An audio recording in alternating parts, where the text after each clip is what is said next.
right, let's see what we have today. Hey, boys and girls, and my furry friends, how you doing today? Well, today we're reading Ada, Twist Scientist. Ada, Twist Scientist by Adrian Beaty, illustrated by David Roberts. Okay, let's see. Ada. Let's go to page 1. Let's see, can we find page 1? Okay. Let's get situated here. Okay. Oh, great. It's a big book. This is a very tall book. I could barely get my pages up in place. Okay. Ada Marie. Ada Marie said not a word till the day she turned 3. She bounced in her crib and looked all around, observing the world, but not making a sound. Look at everything in the picture. Wow. I love beautiful illustrations. Blocks, elephants. Beautiful. Look at Ada. She learned how to climb and made her big break with a trail of chaos left in her wake. She ran through the day chasing each sound and sight and didn't slow down till she conked out at night. Very energetic.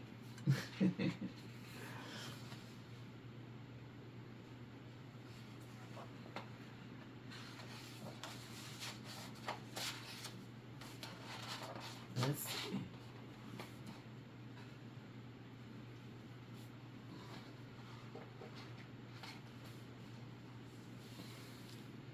Her parents were frazzled, but tried not to freak as Ada grew bigger and still did not speak. Clearly, young Ada, with lots in her head, would have something to say when it's all to be said. Beautiful. Let's turn the page.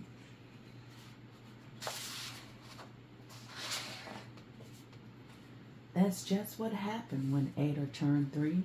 She toured through the house on a fat finding spree and climbed up the clock just as high as she could. Hey! Her parents yelled, "Stop!" as all good parents would. Ada chin quivered, but she did not cry. She took a deep breath and she simply asked, "Why?" Well, you're on top of the clock, Ada. Lord have mercy. Look at that. Look at her brother.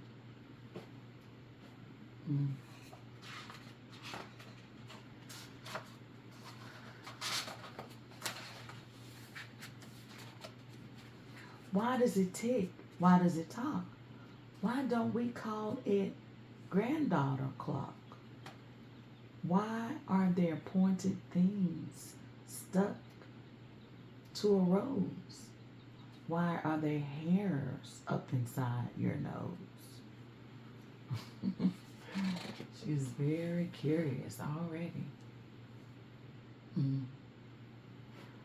Why, what, how, when?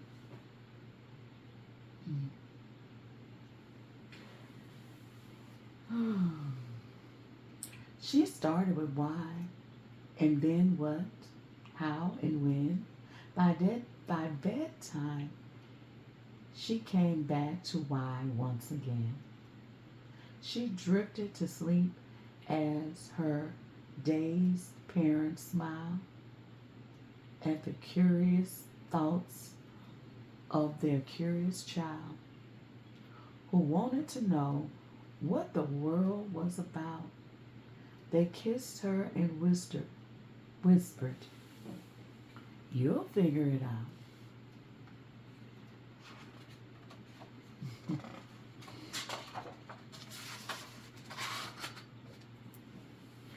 Why? What? How? When? Why?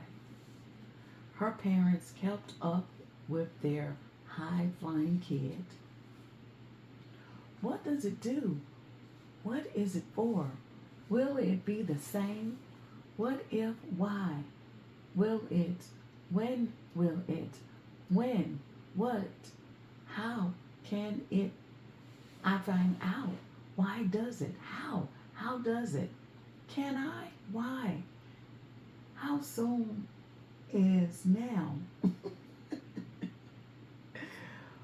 Whose questions and chaos both grew as she did. She asked a lot of questions. A lot of questions.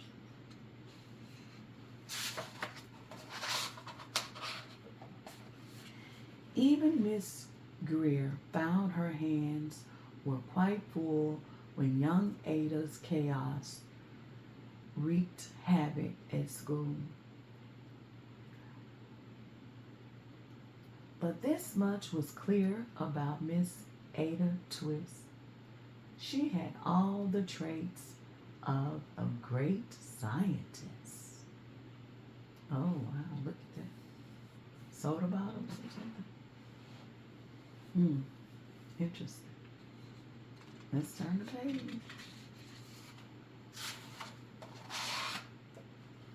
Ada was busy that first day of spring, testing the sounds that make mockingbirds sing, when a horrible stench whacked her right in the nose, a pungent aroma that curled up her toes.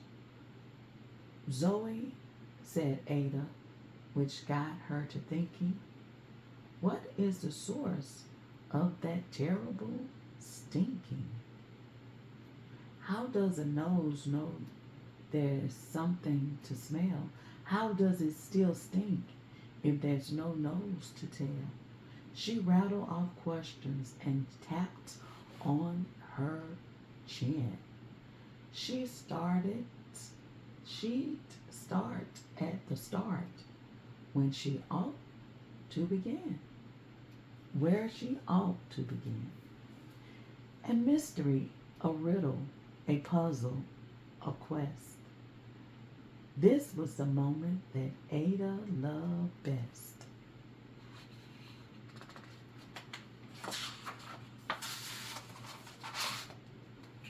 Ada did research to learn all she could of smelling and smells, both the stinky and good. One hypothesis Ada thought could be true. The terrible stink came from Daddy's cabbage stew. She tested and tested, but soon Ada knew it was time to come up with hypothesis 2.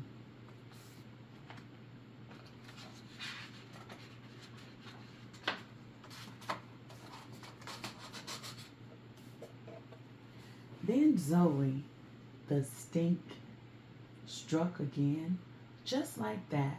Hypothesis 2, it's caused by the cat. The cat couldn't make such a stink on its own. It needed perfume and some fancy cologne. So young Ada tested.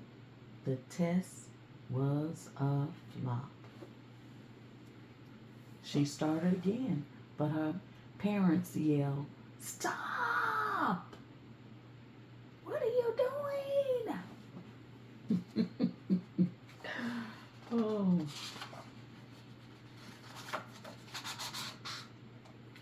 Ada Marie, to the thinking chair. Now, by the time we count 3 enough, said her mother. That's it, said her dad. Her parents were frustrated, frazzled, and mad. Why? Ada questioned. Her mother said no. What? Ada queried. Her father said go. You've ruined our supper. You've made the cat stink. Enough with all your questions. Now sit there and think. She looked at her parents. Her heart turned to goo. Poor Ada Twist didn't know what to do. All right, Ada. My.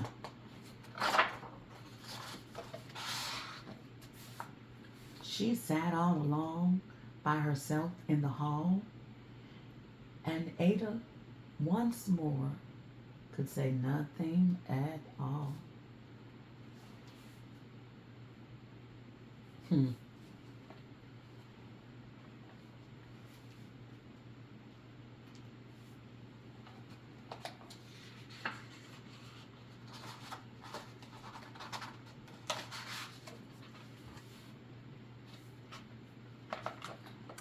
And so Ada sat and she thought about science and Stu and the cat and how her experiment made such a big mess. Does it have to be so? Is that part of success? Are messes a problem? And while she was thinking, what was the source of the terrible stinking? Ada Marie did what scientists do. She asked a small question, and then she asked 2. And each of those led to her 3 questions more, and some of those questions resulted in 4. As Ada got thinking, she really dug in. She scribbled her questions and tapped on her chin. She started at why, and then what, how, and when. At the end of the hall, she reached why once again.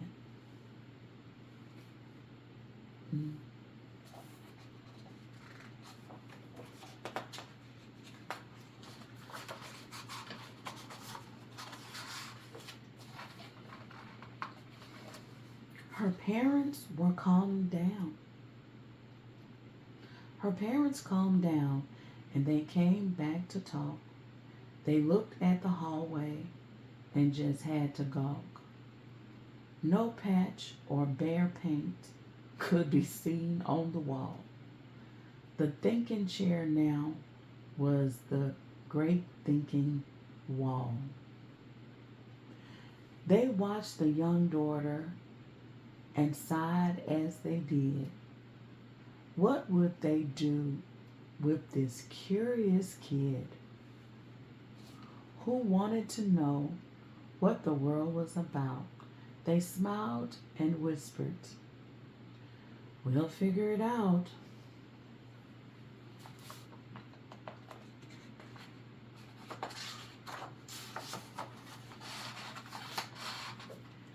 And that's what they did, because that's what you do when your kid has a passion and a heart that is true.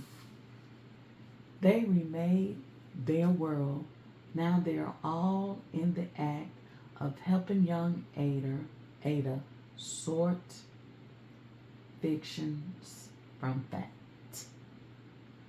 She asks lots of questions. How could she resist? It's all in the heart of a young scientist. Wow.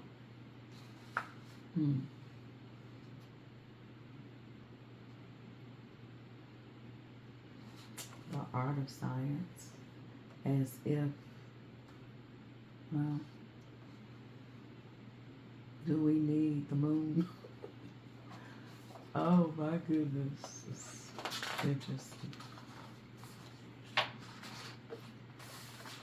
As far as that smell, what can Ada Twist do but learn all she can with her friends in grade 2? Will they discover the stink that curled toes? Well, that is the question. And someday, who knows?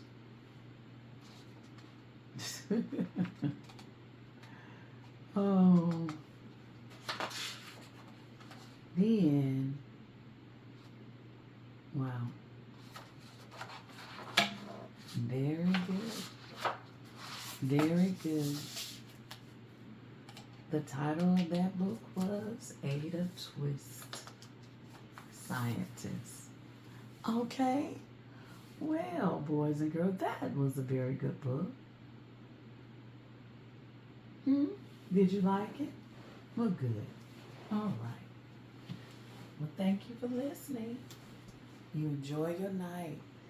Have sweet, sweet dreams into the beautiful dark night. Bye-bye.